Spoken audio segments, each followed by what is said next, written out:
I'm in my studio right now and I had to come on here and show you guys this. I just went through my mail. Look at all these envelopes. These were all bills, credit card bills, medical bills, all sorts of things. And I feel like, let's just be honest, I've talked to you about it before, but sometimes debt can feel like it has you in a chokehold. You make payment after payment, interest after payment, auto pay, whatever, but somehow the balance, it barely moves and you still get them. And I'm not trying to be dramatic. I'm being so real with you right now because I know this feeling all too well. Whether it's credit cards, medical bills, whatever it is, personal loans, it is just exhausting. And I feel like, for me at least, sometimes it feels like I'm just like treading water, trying to get ahead, trying to get caught up. And that's why, you know, I love and I have to talk with you about PDS debt, because I know how firsthand overwhelming debt can become. And I also know that there are solutions that actually work. PDS debt isn't just about managing your debt. They're about helping you take back control of your finances with a plan that is actually built for you specifically. And here's what I love about them. They offer customized solutions for anybody who is struggling with credit cards, with personal loans, with medical bills, with collections, you name it. They also have no minimum credit score required. Whether your credit is bad or fair, it all will work out. It's all accepted. And instead of just throwing money at interest every single month, they actually help you pay off your debt faster and easier and save more. And here's the best part. It is completely free to see what they can do for you. It just takes 30 seconds and you can get a free debt analysis. So if you're serious about getting out of debt and finally seeing your balances go lower and lower and lower and come down, don't wait. Head over to pdsdebt.com/10tolife and take your free debt assessment right now. It only takes 30 seconds. Listen, debt isn't forever and you don't have to go at it alone. PDS Debt is there to help you. So get your free debt assessment now at pdsdebt.com/10tolife. Hey everybody, welcome back to an all new episode of 10 to Life with me, Annie Elise. I hope you guys are all having a good day today. I feel a little bad because I'm probably going to ruin that. Today's case is a hard one. Not that they aren't all hard, but this one's especially difficult because it involves a child. Those cases are never easy. It also involves a kidnapping, an assault, a body in a suitcase, and somebody whose last moments were seen on a security camera. And it's a case about an 8-year-old girl who was kidnapped, treated horribly, and then murdered, all by a family friend. So it's going to be a little heavy today. I just want to give you that warning. But as we always say, these cases are still very important to talk about, and her voice deserves to be heard. So let's get right into it.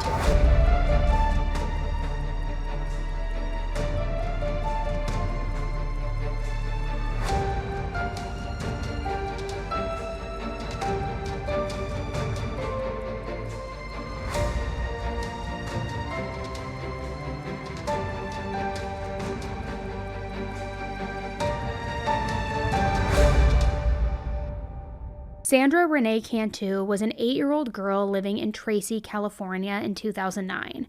She was born on March 8, 2001 to her parents Maria and Daniel. And when I look at pictures of her, my first thought is honestly that she looks like a little American Girl doll that has come to life. She has light brown hair with like little blonder streaks throughout it, no doubt from, being in California and the sun. Her brown eyes are sharp and piercing, but her sweet, little innocent and always big smile was probably the most noticeable thing about her.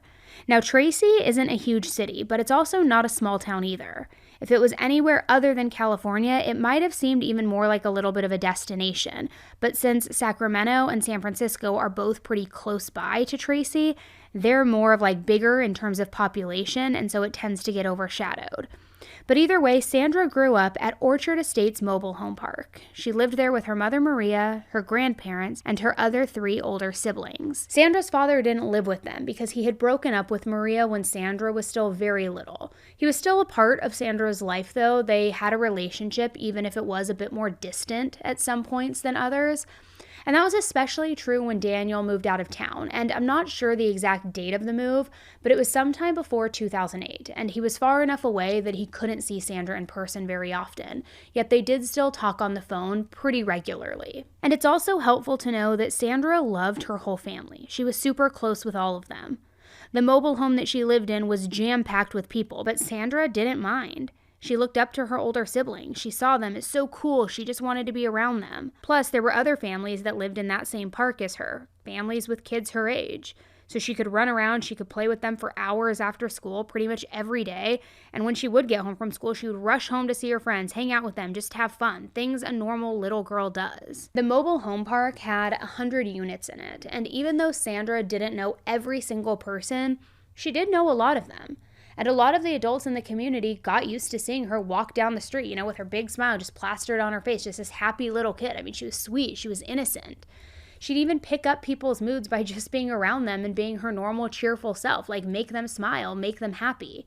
She was friendly, and if you were ever sitting outside on your porch or working on your lawn when Sandra walked by, there was pretty much a 100% chance that she was going to just wave and say, hi, like just a nice girl, a nice kid. So needless to say, Sandra pretty much had everybody wrapped around her finger. Being the baby of her family too, there was just this different energy to her. Her Aunt Angie once wrote a poem about her where she said, "She had arms of an angel gently giving you a hug. When she told you I love you, on your heart she would tug." Now she was also very high energy, constantly on the move. She loved the show Hannah Montana, and like most kids at the time, she basically wanted to be her when she grew up. So whenever a Hannah Montana song was playing, she was singing, she was dancing, she would give it all the energy that she had. She just loved it. And with all of that energy, sitting down in front of the TV to watch her favorite show was just about the only thing that could ever get her to sit still. So on March 8th, 2009, Sandra celebrated her 8th birthday, and everybody was way ready to spoil her and just celebrate. One neighbor bought her a pink Hello Kitty shirt, one that she absolutely cherished. Maria, her mom, basically had to beg her to take it off whenever it was time to do laundry. Sandra just loved it. And by this time, Sandra was in the 2nd grade, and she was super excited that the school year was almost over. She couldn't wait for summer vacation. And her birthday celebration being in the spring, it was almost like a kickoff, a little mini party before this big 3-month-long vacation party. Then came Friday, March 27th, 2009, and it started like any other day. Sandra went over to a friend's house to play after school and got home around 4 p.m., just like she had done so many times. But being the energetic kid that she was, she just couldn't stay in and end the day there. Not at all. Especially on a Friday when there's no school the next day. I mean, not a chance. So she decided to leave her house again to go play at another friend's house. But she promised that she'd be back by dinner. That was always a rule in the house. She always had to be back by dinner. Now, one thing about Sandra was that she was a good kid. She knew what the rules were and she always followed them. She never pushed any boundaries. So when dinner was finally ready and everybody was starting to eat, but Sandra still wasn't home, people started to worry. Now, it's one thing to be 5 minutes late. Still, it wouldn't have been like Sandra, but things do happen, and what kid doesn't mess up once or twice, right? But Sandra was 5 minutes late, then 10 minutes, then 15, and then finally her family called 911 and reported her as a missing person. This was at 7:53 p.m. Tracy, please, do you have an emergency, or can you please hold? Well, I have a missing daughter. Okay, how old is she? She's 8. She told me she was going over to this one girl to play, and she hasn't been home. The day after Sandra was reported as missing, the Tracy Police Department announced that she was missing, but they also announced that there was no evidence that she had been kidnapped or harmed, which I think that's kind of a reckless thing to do, right? Because if a child is missing, clearly there is a danger. Clearly she must have been harmed if she didn't go willingly, and if she's disappeared, I just feel like that felt like a bold thing to say. And then a few hours later, it was like the police completely reversed course. They began treating Sandra's case very seriously and actually very urgently. The city actually opened up their emergency operations services, which was typically only used for earthquakes and fires, like huge natural disasters. So this had to be shocking to everybody who, just a few hours earlier, had been told that there was no reason to think that Sandra was hurt or in any danger. And now you're jumping to this? And even if there wasn't necessarily any evidence of her being kidnapped, the fact that she was missing was still an incredibly scary situation. Missing, but also confusing because the police never issued an Amber Alert for Sandra. The authorities claimed that it wasn't practical to issue an alert because usually they include things like a description of the suspect or the kind of car that's missing and the car that the child was in. But since they didn't have a suspect or a car to look into, they said that there was no point in putting out a warning. Which, okay, the other side of that argument is, yeah, but they also didn't have any information on who had potentially kidnapped her, but they certainly could get her name and her picture out there as quickly as possible, so as many people as possible could see it, right? If I would have heard an Amber Alert, and I'm thinking I would have gone on the internet to see what this child looks like, because this was the area she was missing from. So it was weird and confusing, for sure. I mean, the police went back and forth between treating the disappearance very seriously and then sort of just sitting on their hands, not looking all that hard for Sandra. But even though the investigators were arguably not doing their best work ever, other people did want to find Sandra. So they arranged big searches. They put pictures of her with her big carefree smile all over the city, plastered everywhere. The police went from neighbor to neighbor, hoping that maybe somebody saw something that could be beneficial to the case. And pretty early on, the investigators did make an interesting discovery that would soon become a huge headlining topic in the case. Thanks to a neighbor's security camera, they had a recording of what might have been Sandra's last moments before she disappeared. It was recorded not long after Sandra left her house, presumably before she made it to the friend that she was supposed to be visiting that night. Now, this clip wouldn't be shared with the public until later in the search, but I do want to go ahead and show it to you now.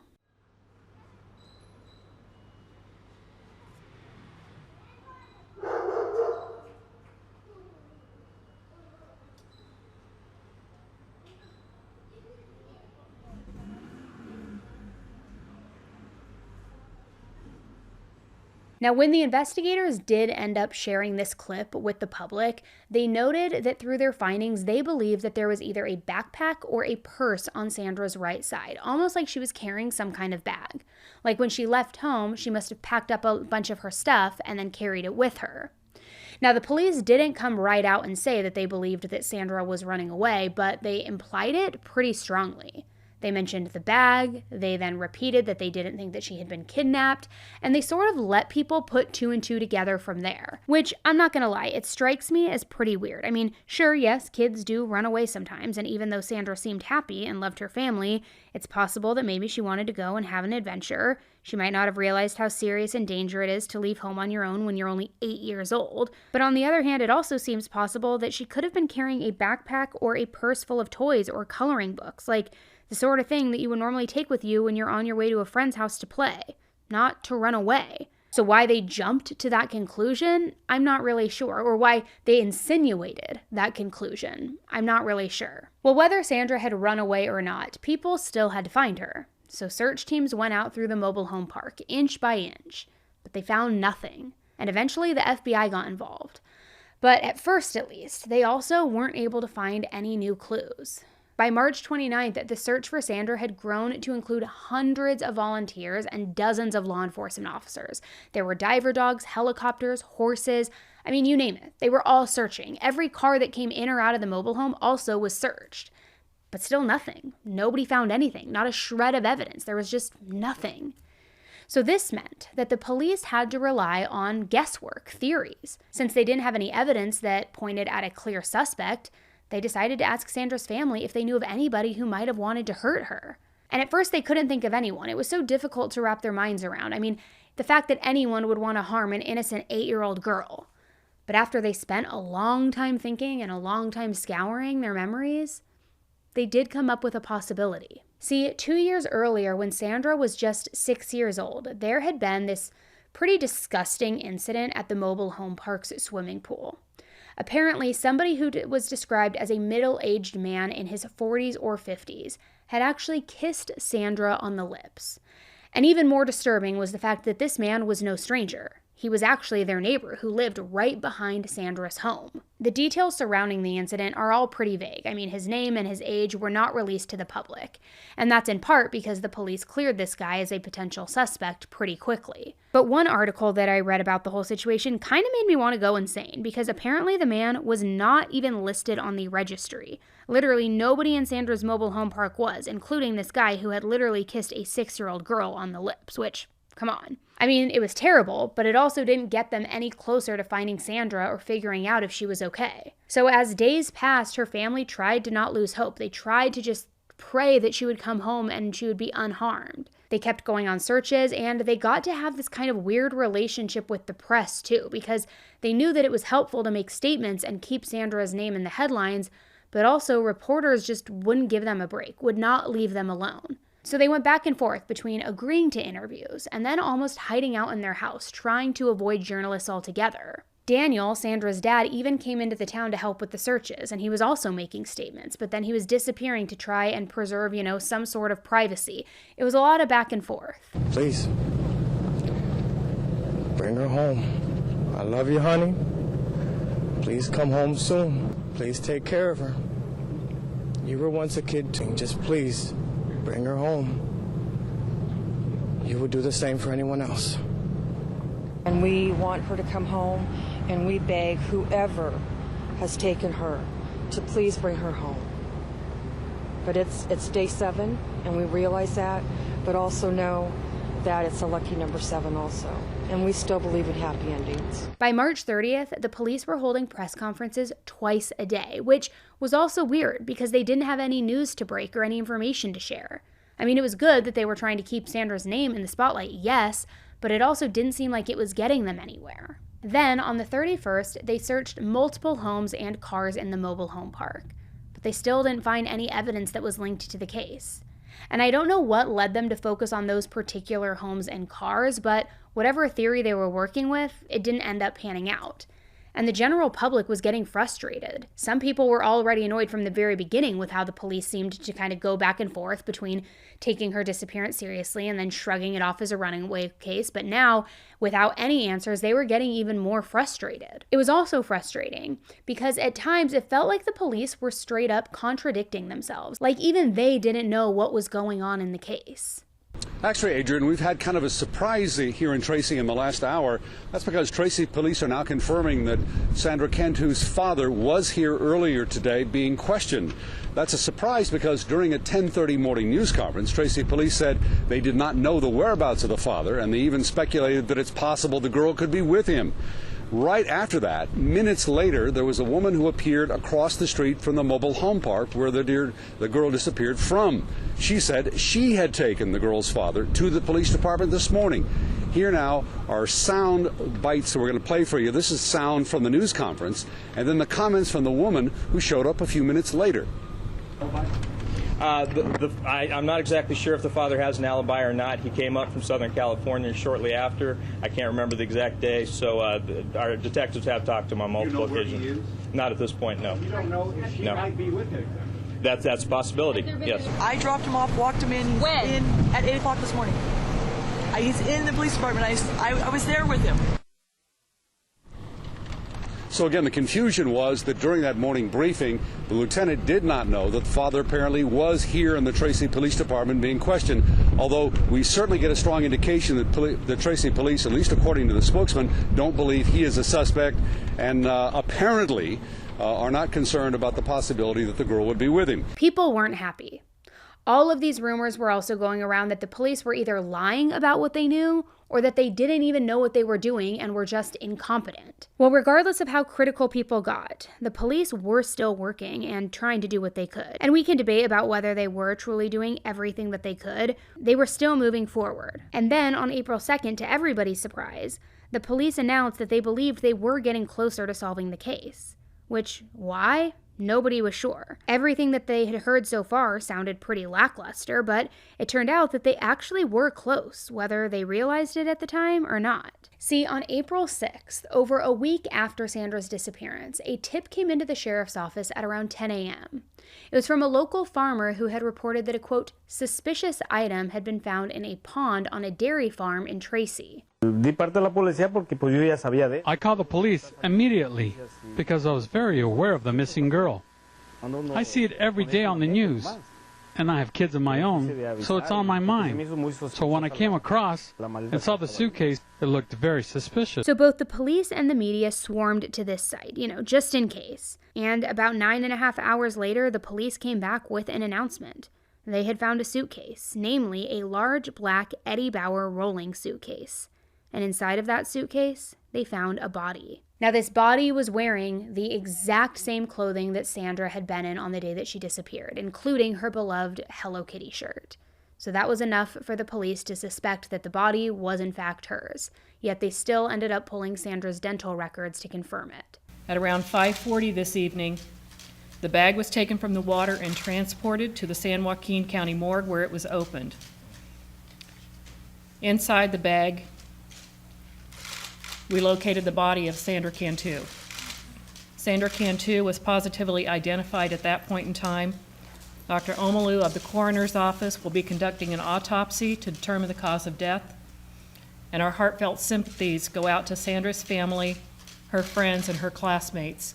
Her autopsy later showed she had been badly beaten.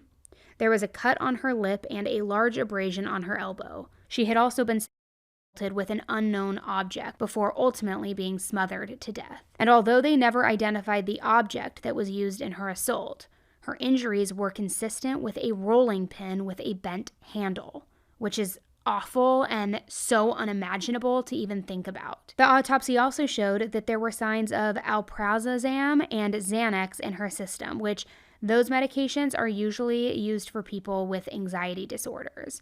And Sandra hadn't been prescribed it, so clearly her killer must have drugged her. Her family was shocked, heartbroken, and just absolutely devastated. I mean, everyone was heartbroken, the entire community. Like I mentioned earlier, she was like the neighborhood sweetheart. She was kind, innocent, and most of all, she was just a kid, barely 8 years old. She was barely old enough to even comprehend big ideas like good and evil, yet she had now fallen victim to the worst kind of evil possible. A candlelight vigil was held that same night that Sandra's death was announced, and seeing the way that all of these people came together to mourn Sandra, it's hard to not get chills.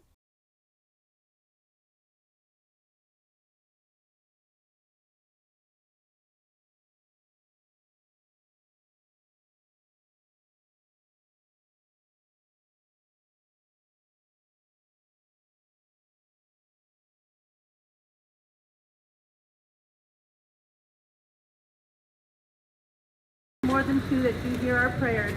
And I know, Father God, that you hear our prayers on behalf of Sandra and on the situation that's around us right now. Not long after that, both her mother and her grandmother were hospitalized, and even though I couldn't find the exact reasoning for this, my first thought was maybe anxiety or a panic attack, because if you have ever experienced either, you know that it can literally feel like you can't breathe or that you're having an actual heart attack.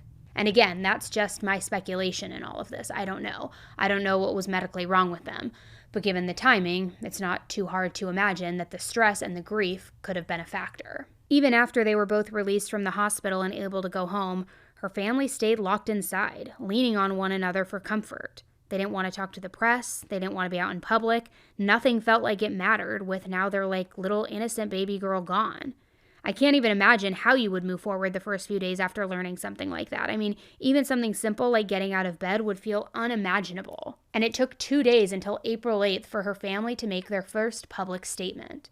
They said that they were very grateful to the members of law enforcement and to the people in their community who had supported them. And they also mentioned that while they had been mourning privately the past couple of days, different strangers and neighbors, and even strangers who had heard about their case, had come and filled their yard with candles, balloons, stuffed animals, and even handwritten notes. It's comforting, but it also is a testament to the heart that Sandra had and how many people she's touched. Why do you think she's touched so many people? Across the country, people are responding. What is it about this one little girl? She was an angel.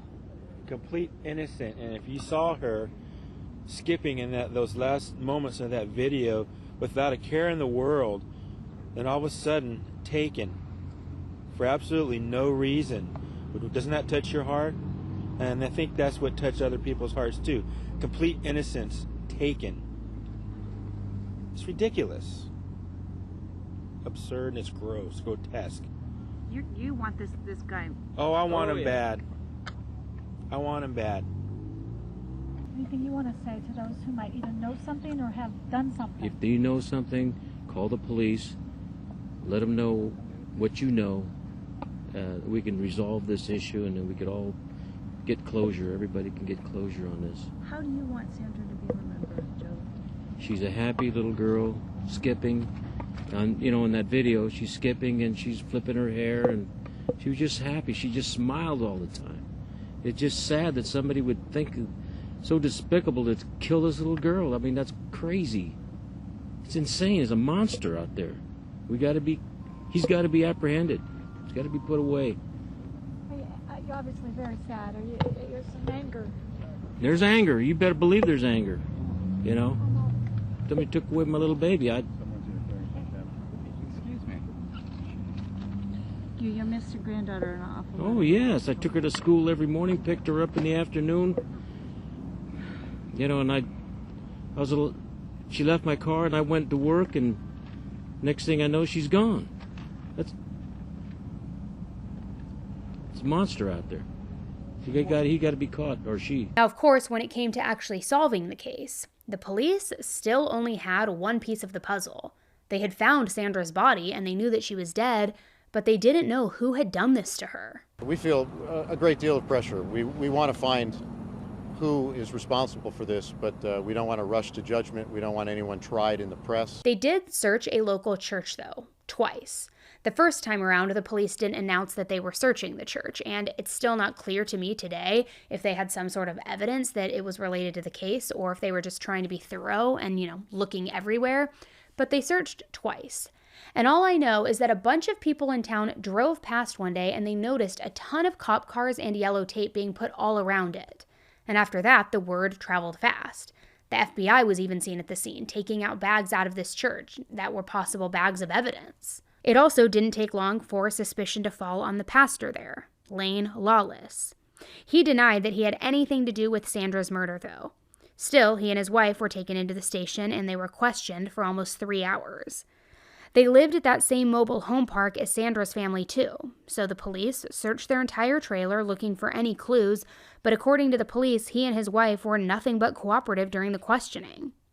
Now, after all of this got out that this seemingly sweet religious couple was being investigated, people, of course, wanted to know what was up. Why them? Like, what's going on here? There's anybody that you would never associate with such a horrendous thing as happened, it would be Lane Lawless. I've known a lot of people in my life, a lot of good people.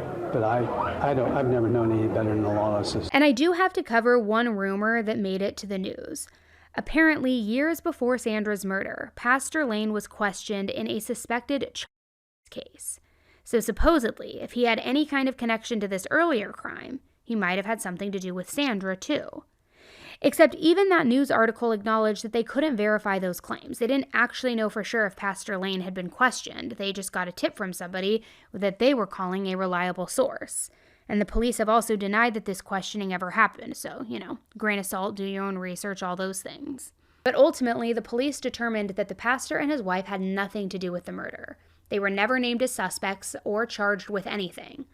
But it does turn out they did have a connection to the murder. Because on April 9th, just before midnight, the police made an arrest. And the solution was about the furthest thing from whatever you might be picturing in this moment. Because the arrest was a 28-year-old woman named Melissa Huckabee. And if you're wondering who she was and how the police even connected her to this case, buckle up, because things are about to get crazy. Melissa grew up in Orange County, California. She was your normal average girl, and she was described as coming from a good home, a pretty normal kid. She was close to her cousins. Melissa was the oldest, so she was always taking care of the younger kids, making sure that, they were taken care of. She was almost like a motherly figure in her big, extended family. But as Melissa got a bit older, her life began to change, and not exactly for the better. Apparently, not long after graduating from high school, she got pregnant. She married the father, John Huckabee, in 2003, while she was still 5 months pregnant. Then she separated from him the following year and officially got divorced in 2005.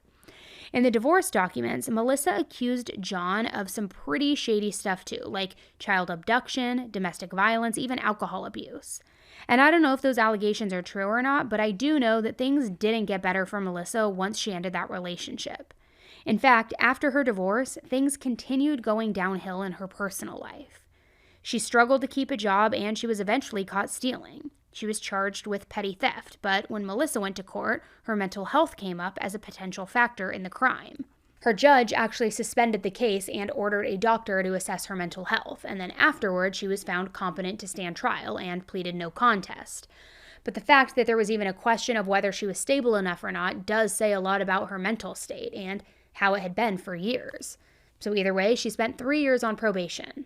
And then after that, her move to Tracy was supposed to be the fresh start. One of the reasons that she had been unable to find a job was that she couldn't afford childcare. But her grandparents lived nearby, and they said that they were willing to watch the daughter while Melissa worked. So they all moved into the grandparents' trailer, which was a mobile home park that was full of neighbors who knew one another. There were always kids running around on the street, kids for her daughter to meet and play with, and I bet you can also guess who lived in that mobile home park, Sandra and her family. But it was a dream for Melissa. No rent to worry about, nothing. It was a chance for her to focus on getting her life back on track. Her grandfather was Lane Lawless, the pastor at that local church, the church that eventually got searched, the same pastor who had also become a suspect for a hot minute in this investigation. Melissa eventually even began teaching Sunday school there, so she now had new friends, new neighbors, a new church. It really did feel like Melissa was getting a fresh start at a new life. And as you might have guessed, because they all lived in the same mobile home park, Melissa was no stranger to Sandra and her family. Her daughter and Sandra got along very well, and it helped that Melissa and her daughter lived right down the way from Sandra's family. And Melissa's daughter was pretty close to Sandra in terms of age. In fact, the daughter and Sandra were so close and Melissa was so loved by everyone that a lot of people had a hard time believing that Melissa could ever have even hurt Sandra once this news came out. There was just no way that this woman, who was a mother, a friend, and a Sunday school teacher, could do something so terrible as to kidnap, steal, and then murder an 8-year-old little girl. And why? Even newspaper headlines were about how unbelievable the whole situation was. Things got so out of hand that the Tracy Police Department literally couldn't even keep up with the endless flow of callers. All of these people reaching out to them to say, you must have gotten something wrong. There's no way this is true. There's no way it couldn't possibly be true. But keep in mind, these were people who didn't even know Melissa. And in some cases, the disbelief had less to do with who Melissa was as a person and more to do with gender stereotypes. Because the assumption was that these kinds of crimes are more than likely committed by a man, surely not a woman. So the fact that this mother, a woman, would be accused of doing something so terrible, it was almost unthinkable. Well, as it turned out, Melissa was absolutely capable of evil. But to talk about what she did, we have to go back in time to when Sandra first went missing. Because that day, not long after her mother Maria called the police and word began to spread, Melissa actually sent Maria a text message that said, "Tell the police I had something stolen today around 4 p.m. I don't know if that makes a difference or not." Which, okay, it was a little bit odd that she was reaching out to say that when somebody's daughter was missing. Well, like saying, hey, by the way, mention this to them. But maybe it was like, hey, there might have been a robber in the area, a burglar. I had something stolen. Maybe that'll help the investigation. Just trying to help out. Because sometimes weird little tips come from unexpected directions. So it wouldn't be the strangest thing to share with the police in any other circumstances, but maybe not even now. Now, of course, Maria didn't pay any attention because if Melissa had been robbed, that was the least of her problems or worries while her daughter was missing. That's what she was focused on. But that ended up being just the first of many times that Melissa interjected herself into the case, constantly trying to pull attention to herself and almost make herself look like the star of this disappearance. Which was pretty ironic, I have to say, given that all of her behavior eventually inspired the police to take a closer look at her and realize that she was the one responsible. But at first, the investigators honestly thought that she was just kind of like annoying, interfering in the investigation, and one source even said she was interviewed on multiple occasions, but her behavior was assumed to just be attention-seeking rather than evidence of involvement. But then the day after Sandra's disappearance, Melissa came forward to the police with a handwritten note that she had apparently stumbled upon near her and Sandra's home. This note read, "Cantu locked in stolen suitcase, thrown in water on Piketty Road and Whitehall Road witness." Now this note had misspellings that were probably supposed to make it seem like whoever wrote it couldn't write, because stolen is spelled wrong, it's spelled with the wrong letters, it's a mix of letters, and the investigators also said that she was acting extremely emotional, barely able to speak, and then just handed them over this note. The wild thing is that the location that was described in that note was accurate. That was exactly where Sandra was eventually found. However, for whatever reason, the police didn't go there at the time, which is so frustrating because the police had this evidence the entire time, but instead of taking it seriously, they waited days to find Sandra. I mean, it literally confirmed that she was already dead, described how her body had been disposed of, and gave the exact street address of where to find her remains. They couldn't have asked for anything more, yet the investigators were running around in circles for days searching in all of the wrong places still. And one really frustrating detail is that eventually the police took a close look at the handwriting on that note, and it matched Melissa's handwriting perfectly. So if they had taken it seriously from the beginning, they would have known right away that Melissa knew exactly where Sandra's body was, and she should have been the prime suspect. But instead, they let this key clue just sit unnoticed for weeks. And as crazy as it is, that wasn't the only piece of evidence that the investigators had all along, and just chose to not put two and two together. Because you'll remember how I mentioned security camera footage earlier, the footage where Sandra was carrying either a purse or a bag or backpack or something. Well, the clip was much longer than what the police showed the public. There was important evidence in that clip which they kept secret for quite some time. First, the police could tell that Sandra was walking toward Melissa's home in the clip. And based on Sandra's behavior in that clip, it sounds like somebody is calling her name, almost luring her toward Melissa's house. One moment, she's just sort of walking along, lost in her own little world, and then she hurries up and skips off like someone had just told her to come over. Now, I want to be clear, I don't know where Sandra was actually headed. I've done a lot of research, and everything that I've read said that she just went out to play with a friend that day. It doesn't specify who that friend was. Maybe Sandra was going to hang out with Melissa's daughter. Maybe she was headed somewhere else, and maybe she made a last-minute decision to stop at Melissa's house on the way. I don't know. It's hard to say for sure. But either way, about 8 minutes after Sandra walked out of sight on those security cameras, Melissa's SUV showed up, and it was driving away from her home and out of the park. And we'll get into where exactly the investigators believe Melissa was headed in a bit, but for right now, I want to cover the rest of her weird behavior and the other red flags that, frankly, the police should have caught. From the sound of it, Melissa was annoyed or frustrated at how the police were responding to that note that she had turned in, or more accurately, how they didn't respond. I guess she felt like the investigators weren't taking her evidence seriously enough, which, to be fair, they weren't. So because of that, she reached out to some reporters, and she leaked the information on her own. She also told them that she had a black suitcase sitting in her driveway on the day when Sandra disappeared, but somebody had come by and stolen it. Sound familiar? Now, of course, when she told this story, people wanted to know if Melissa had reported the suitcase missing, and her answers were sort of vague and contradictory. She wouldn't come right out and say that yes, she had or no, she hadn't, which again, it was suspicious, but at the time, it came across more like she was attention hungry rather than her being an actual murderer. Well, eventually, word got back to the police, and they confirmed that no, Melissa had not reported the suitcase as missing. So add in the fact that once Sandra's body was found, and it was inside a suitcase that exactly matched the description of the suitcase that was supposedly stolen from Melissa, I mean, suddenly the investigators were realizing that something weird was going on with her, weirder than your, attention-hungry, fame-hungry person. So they began seriously seeing Melissa as a potential suspect. They also asked her to come in for questioning, which she seemed more than willing to do. She drove herself to the station, she held her head high, ready to explain her side of the story, but what she failed to realize was that she wouldn't be leaving that station again without being in handcuffs. Can you stand up? You arresting me? Yep. Turn around that way. Put your hands behind your back. I didn't do anything. You're under arrest for Sandra Cantu's murder. Oh, God. Go downstairs and process you. Nothing happening. Maybe necessary that way. Now let's talk about the interrogation.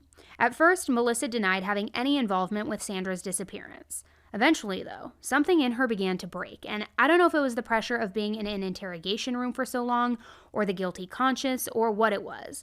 But eventually, Melissa changed her tune, and she gave a full confession.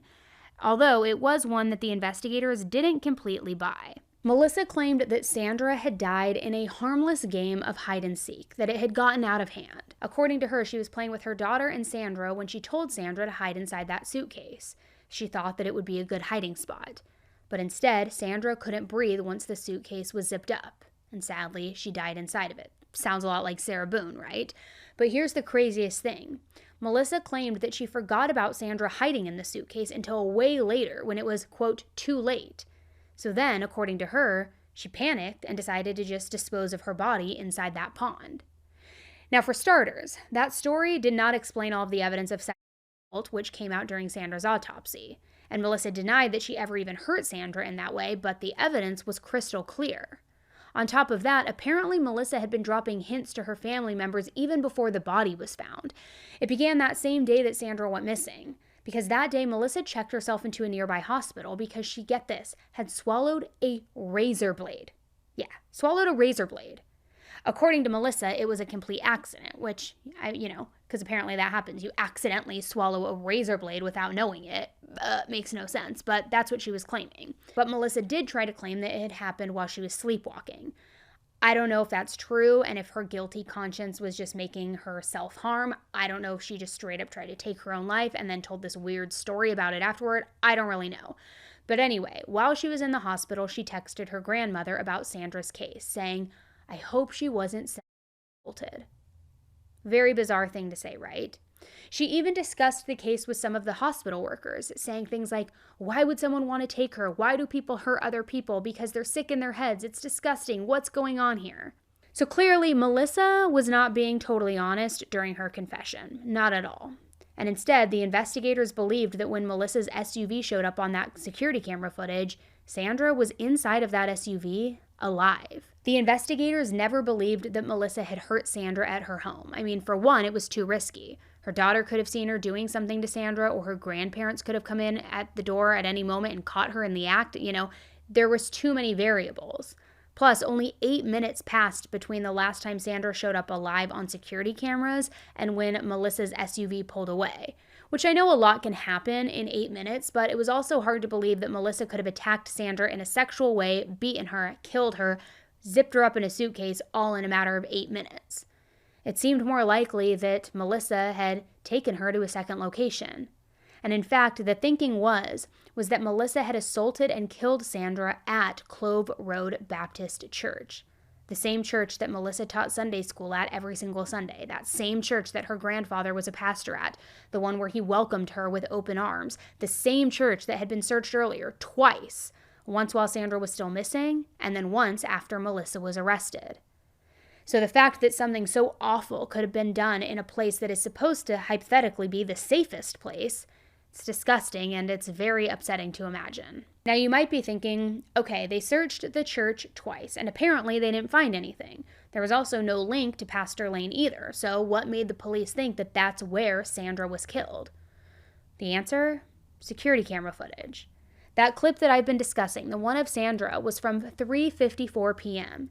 And 8 minutes later, at 4:02 p.m., Melissa's SUV drove by. 85 minutes after that, a security camera just outside of the church's parking lot caught Melissa driving away from the church. And then 30 minutes later, she came back a second time. Now, during that time when she was away from home, that 2-hour or so window, she had called the mobile home park office to report that her suitcase had been stolen, meaning she was already starting to do this whole cover-up. She was starting to plan everything, already making up stories trying to distance herself from the crime. And then during that 30-minute window where she left that church and then came back, witnesses actually reported seeing Melissa at that very pond where Sandra's body was dumped. The witnesses were a retired Marine and his wife, but it wasn't until after Melissa's arrest that they saw her pictures all over the news and realized that they knew her, recognized her, and had important information about the crime. So once they saw that, they reported what they had seen. They saw Melissa sometime between 5:30 and 6 p.m. with her SUV parked right next to the pond. Now this pond was on this witness's property, so obviously they said hey, what the heck are you doing? She said that she had stopped to use the bathroom, that she was peeing in the pond because there weren't any actual bathrooms nearby. But according to these witnesses, this whole time she was acting like she was in a rush, also acting distracted. Now as for why Melissa did what she did, the investigators genuinely have no clue. To this day, we still can't even guess at her motives, but they believe that it wasn't a spur-of-the-moment attack. There was some definite thought and intention every step along the way. I mean, why bring the suitcase along with you unless you know you're going to be dumping a small child's body later on? Why make up this story about your suitcase being stolen unless you're, again, using that suitcase for something criminal? It even came across like Melissa might have known in advance where she was going to dump the body. Like maybe she had scouted out a location before she even had the chance to hurt Sandra. Like I mentioned earlier, the pond was on a farm, and that whole area reeked of manure, so it made it a lot less likely that anybody would ever smell a decomposing body. Melissa went to such great lengths and put so much advanced thought and planning into this sick, twisted crime. But either way, after she confessed, Melissa pleaded not guilty.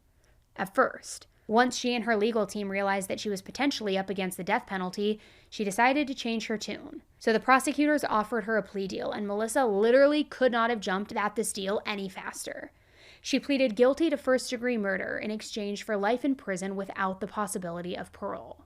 And everybody in the community was like more than happy to hear that. Nobody wanted Sandra's family to have to sit through a whole trial and have to think about and hear about everything that she did during this horrible crime while they waited for justice. So this was a good thing. I'm just like in shock, basically. I mean,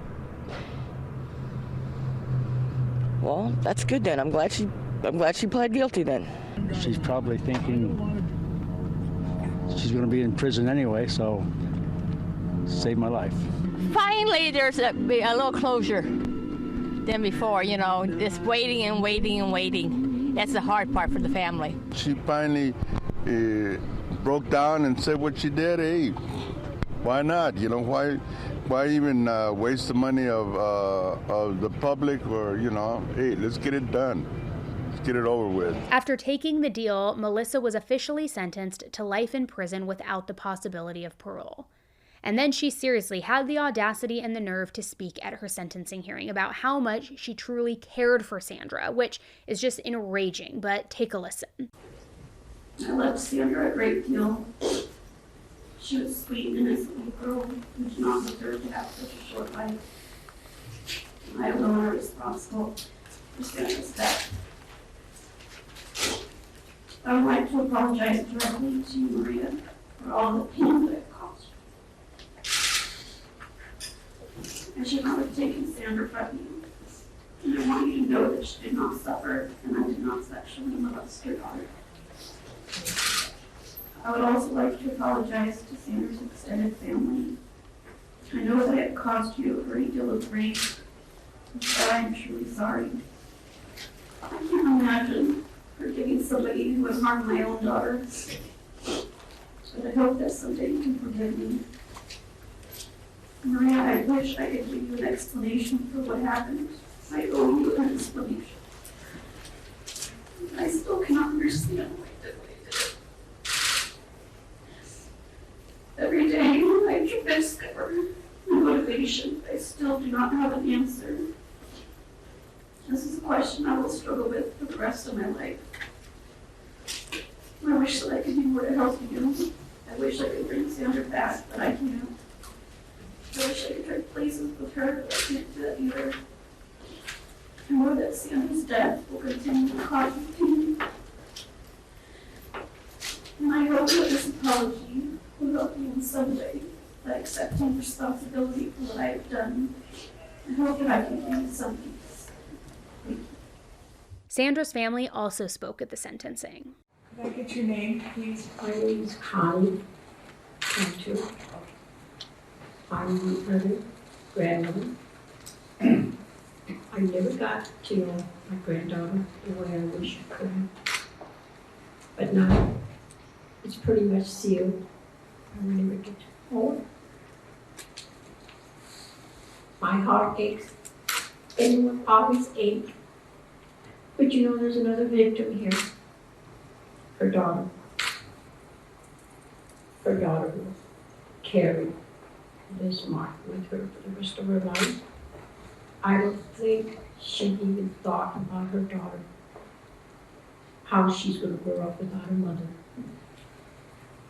So I'm pretty sure that Huckabee will suffer just like we are, because she will never know. She will never be there for her daughter.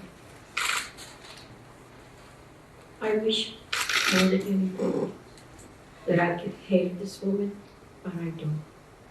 I don't have any. But I do feel very, very sorry for her daughter. That's all.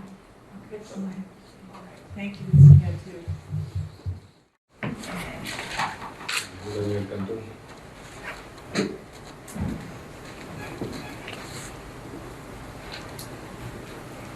I'm supposed to. Dear friend,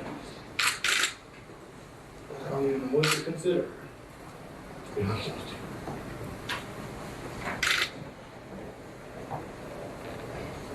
And nothing that happens today gonna change. Nothing gonna change. Lies. I don't believe that in my heart I should hate everything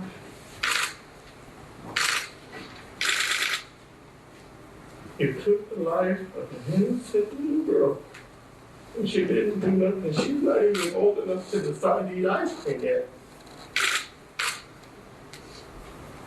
I stand at my job. And nothing changes, and nothing's gonna change the fact whether I cry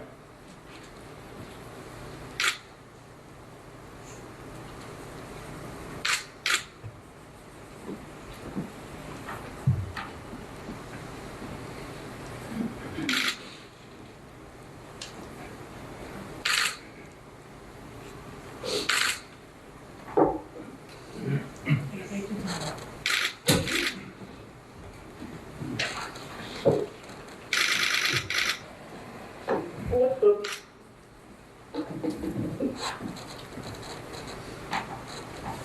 Jesus. There ain't nothing you do in life ever gonna change anything. Your Honor, my name is Angie Chavez. I'm the aunt of Sandra Cantu, and I'm speaking here on behalf of the Chavez family, which includes Sandra's mother, her maternal grandparents, her siblings, her uncle, her nephew, and multiple family and friends. If it's okay, I would like to play the DVD before I speak.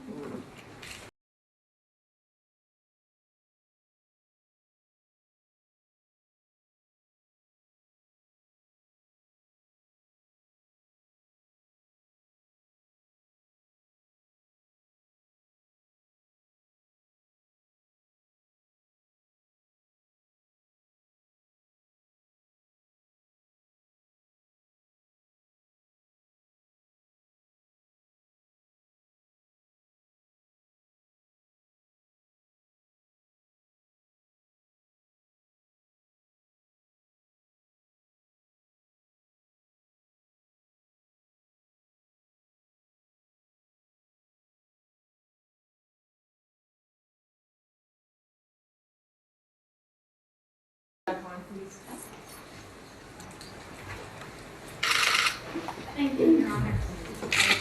Seeing these images of Sandra are very sweet. It reminds us of her. However, they're the last images that we have of her. The video of her skipping down the street will forever be etched in our minds. And the pain of knowing that she was so close to home and we couldn't protect her from this Huckabee is unimaginable. A pain that she caused. We can now rest and know that she will never be able to do this again, and that she will have to think about what she has done for the rest of her natural-born life. Sandra wasn't the only victim affected by what she has done. Our family, the Tracy community, and the whole world became victims when she murdered Sandra. When she took Sandra away from us, she created huge holes in our hearts. We will never be able to fill those gaping holes. Not to mention what it has done to her family. Her actions had a profound effect on children across the world. She robbed children and parents of their ability to trust people. There's no punishment severe enough to bring Sandra back or to return the lives of so many people back to them. Our world has forever been changed. No amount of explanation can make any sense out of what she did or why she did it. The only solace we have as a family is to know that she will never do this again. We will miss milestones that Sandra could have accomplished. We won't get to see her grow up. We won't get to see her go to her first day in middle school, or high school, or even college. We won't be able to see her go to her prom, drive a car for the first time, or graduate. We won't be able to see her fall in love, get married, have children and grandchildren. We won't be able to see what she would have accomplished. She once told me she wanted to become a nurse. We won't get to see if she would have fulfilled that goal. On the other hand, Ms. Huckabee will be able to hear about all these things of her daughter. All we have left are pictures, videos, and memories of Sandra that remind us of the innocent, sweet, and larger-than-life person that she was. We hope that as Ms. Huckabee watched this video, that she will forever be haunted by the pictures and by what she has done to our daughter, granddaughter, niece, sister, friend, and schoolmate. We will never understand why she took our sweet angel away from us. Now, there's one other detail about this plea deal that I have to cover. Melissa didn't just manage to avoid the death penalty. She also was facing some other charges. And in exchange for her guilty plea, prosecutors dropped those other charges. They were for drugging and performing lewd acts on Sandra, as well as 2 other drugging charges unrelated to this case. They involve a 7-year-old girl and a 37-year-old man who the investigators believed Melissa had been dating at one time. See, on January 17, 2009, at 5:17 p.m., a woman called the Tracy Police Department and reported that her 7-year-old daughter was missing. Right away, literally minutes later, the police found the girl at 5:31 p.m. She was at a park nearby. And it only took the police 8 more minutes for the police to get the girl back home to the family. But at that time, everybody assumed, okay, it was just some big misunderstanding. But then later that night, the girl had to be taken to the local hospital, where she tested positive for having muscle relaxers in her system. And the police wondered right away if Melissa had been the one to have given them to her. Apparently, the girl had been with Melissa at some point earlier that day. It's not clear why, though. The girl's family said Melissa had taken her to the park without their permission, so I don't really quite understand. But the police couldn't prove anything, because by the time they found the drugs in her system, it had been 5 hours since the girl had been with Melissa. So, for all the investigators knew, the girl might have gotten into the muscle relaxers at home by accident or something like that instead. But on the night that Melissa was arrested for Sandra's murder, she admitted to the police that she had purposefully taken that girl to the park. Except she claimed that the parents had given her permission to take the girl, so she didn't see it as kidnapping. As for the man involved, he was Melissa's boyfriend at the time of the drugging, although he was now her ex-boyfriend by the time of Sandra's murder. The interesting thing is that the drugs that were in Sandra's system were the exact same drugs that had been prescribed for this guy's anxiety just a few weeks before Sandra's disappearance. So they clearly were still in each other's life. But it is important to note that just because they were his drugs, it doesn't mean that the police think he was ever involved. Instead, they believed that Melissa stole his pills without his permission. Apparently, she drugged him just to get a sense of how strong the pills were and how they worked, and then when that test worked the way that she had hoped it would, she used them on Sandra. Now, I'm sure that after Melissa was arrested and all of the pieces to that puzzle started to fit together, that first little girl's family probably was so thankful that she was okay, knowing just how close she almost had become to being another statistic. But more than that, they were angry. They, and I'm sure Sandra's family and the entire town of Tracy, felt Sandra's death could have 100% been prevented if that first case had been handled better. They would have did their job right. Everything with Sandra could have been prevented and she could have been here today. If Sandra hadn't been murdered, she would have been an adult woman today. And there are still so many life experiences that she never had the chance to do. And it's still unclear what Melissa's motive was in all of this. Was she just this depraved, sick woman who wanted to sexually attack young girls and then murder them? Or was the murder because of too many drugs in her system? Was it was the pin, the rolling pin was used? I mean, it's sick. She clearly targeted that first girl and then that didn't work out. So then she targeted Sandra. Was she going to turn into a serial predator? And she had a daughter of her own. So has there been anything that's happened within that family? And did she ever hurt her daughter in any way? It's just sick. And it makes you wonder, what's the word I'm looking for? Not just vile human being, but what kind of deviant she truly was, right? This innocent little girl who just had her birthday, just skipping through the neighborhood wanting to play after school, kidnapped, sexually by someone she trusted. And a woman, another parent, another mother. It is sick. It is sick. So thank you for hearing Sandra's story today, allowing her voice to be heard. And unfortunately, it's once more another reminder, you can't really trust people around your kids. You never know what people are capable of. So hold your kids tight and just protect them at all costs. All right, thank you guys so much for tuning in. And until the next one, stay safe. Bye.